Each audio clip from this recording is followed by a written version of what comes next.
कम से कम AK-47 तो बरामद होना ही चाहिए था, और एक आग बोरा गोला बारूद, 2-4 ठो मेड इन इटली पिस्टल और 2-4 ठो मेड इन चाइनीज पिस्टल तो बरामद होना ही चाहिए था। खैर, मैं आप लोगों को यकीन दिलाता हूँ, यदि मौका मिलता थोड़ा बहुत भी इस केस में, तो भाई साहब ये सब चीजें हो सकता था कि उस कार से बरामद हो जाती जिस कार से अतीक अहमद के बेटे की दुर्घटना के बाद मौत हुई थी। सही बोल रहा हूँ दोस्तों। लेकिन आप लोग सोचिए, अवान के पास से क्या मिलती हैं? किताबें, वो किताबें जिनको पढ़ने से ज्ञान बढ़ता है।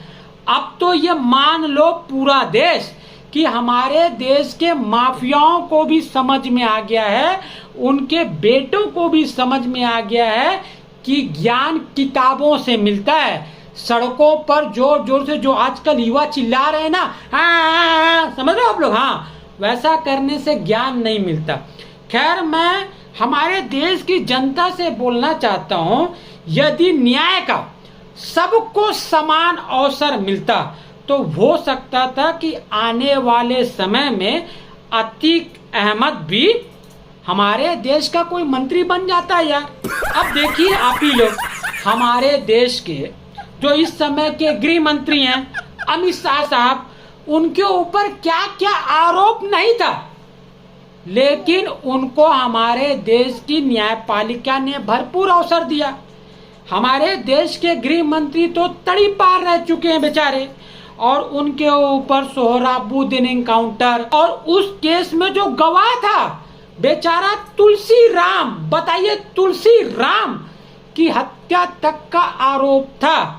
लेकिन हमारे देश की न्यायपालिका ने भरपूर अवसर दिया न्याय पाने का अमित शाह को, और वो बाइज्जत बरी हो गए और आज हमारे देश के गृह मंत्री हैं। सोचिए। तो मैं कहना चाहूंगा, यदि अतीक की हत्या पुलिस की मौजूदगी में, बताइए, इतने सारे पुलिस वालों के रहते अतीक की हत्या कर दी जाती है, हैं?